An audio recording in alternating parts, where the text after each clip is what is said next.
Uh, okay, New York City. Christopher Leon Johnson here. Happy Friday morning. It's a beautiful Friday morning on this beautiful 19th of September. I want to make a quick video.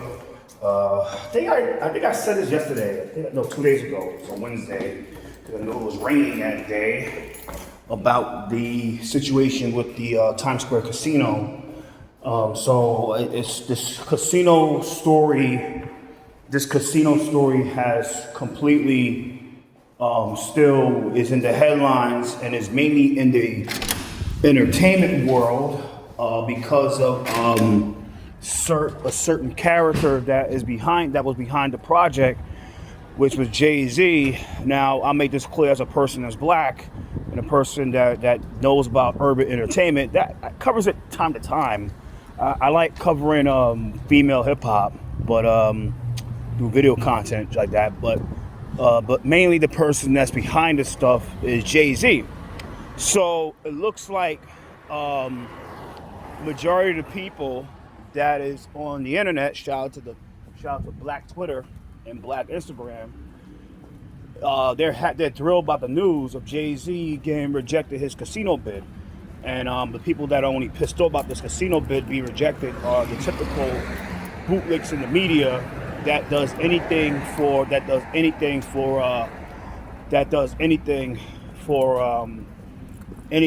check. And this is the reason why I try my best not to mingle with people in entertainment, and I'll explain, especially with media, and I'll say I do my own thing, and I try my best with my own thing, and that's it. And I like work for them unless they're gonna pay me, and I know they're gonna pay me, because what happens is that this is the truth about entertainment, especially urban entertainment, is that the people that really get to this stuff are really, really grimy people, really shady people, and grimy people that will rip you off and not pay you and weaponize their friends and boys and gals to try to shut you up from getting paid. So you got to be careful that's why I try my best not to work with people that usually come from an entertainment background, because most of the time they're fucking shady. But I make that clear. Now I want to do this video because of I want to keep on prolonging from my opinion about this casino situation with Charlemagne the God, because he and I think Charlemagne the God and Lauren from the Breakfast Club. Imagine being so shitty as a fucking podcast, radio show that Angela Yee fucking left y'all old people. All the people that left, Angela Yee left. Fucking hilarious.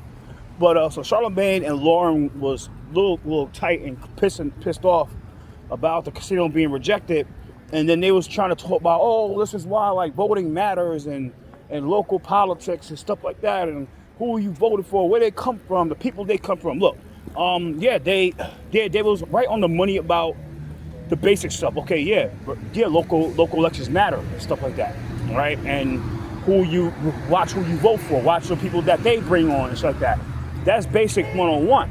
But the issue with the Breakfast Club, and it's happened to many urban stations, like this happens in Atlanta, this happens in Philly, this happens in New York, it happens in New Orleans, it happens in LA, this happens in mainly all the black areas of America, including Atlanta, Georgia, is that they try their best not to dive into local politics.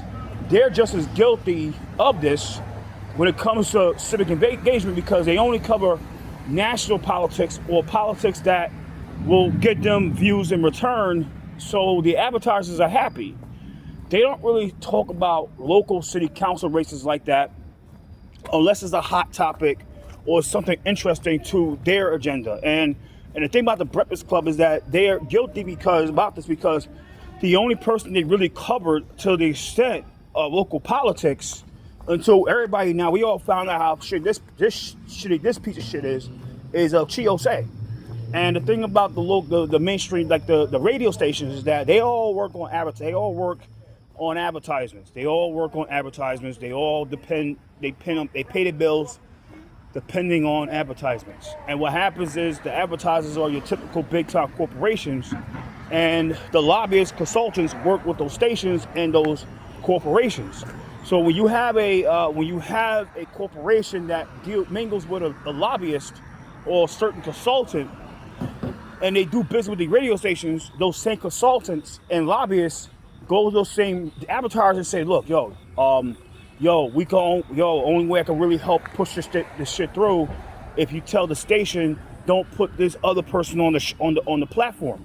When it comes to this is the truth about media, right? And you learn this because I learned this I've been in the for a few years, and I know how this shit works, right? I used to work security. I know the ins and outs of entertainment.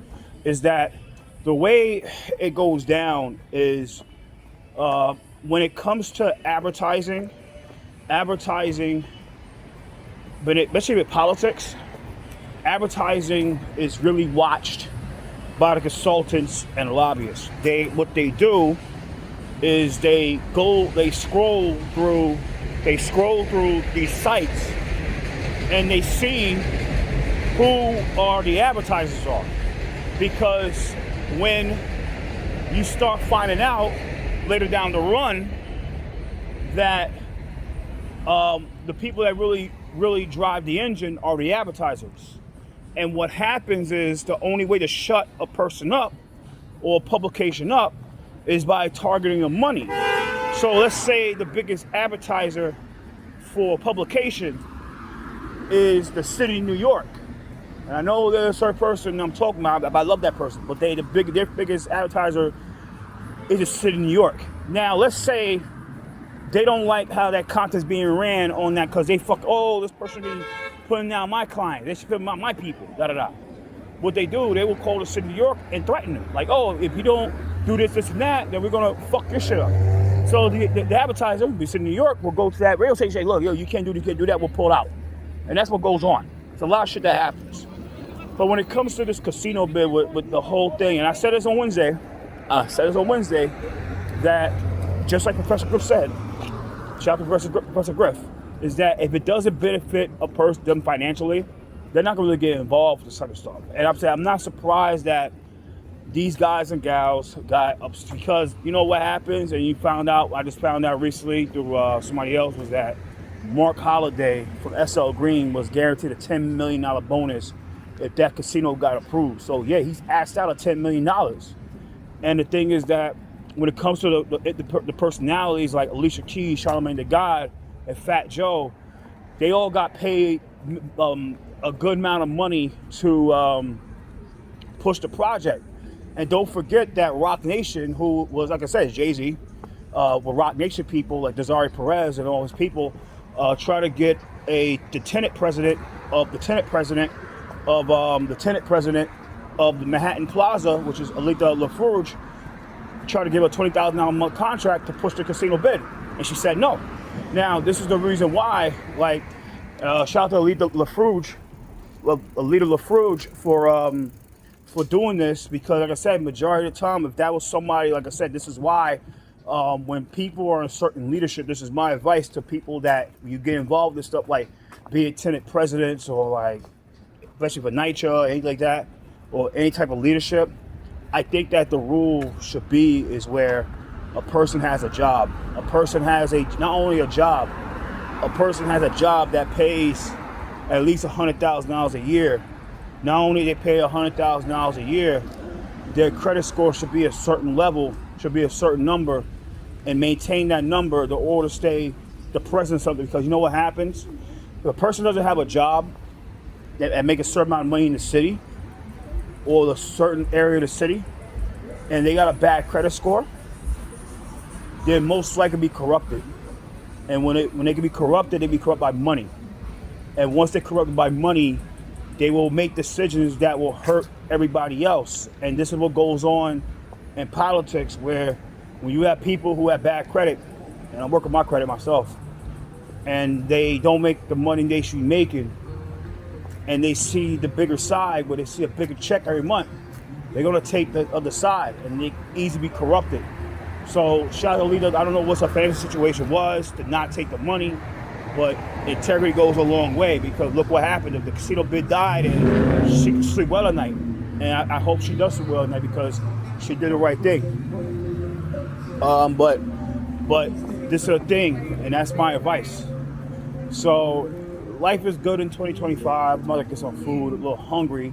I will sleep all after this evening. I usually don't sleep in the evening time like that, but things happen for a reason things happen for a reason, right? That's how God works, right? So, I had a live out here. Happy Friday. So, it's what it is. Happy Friday. So, take care. Peace out. Later.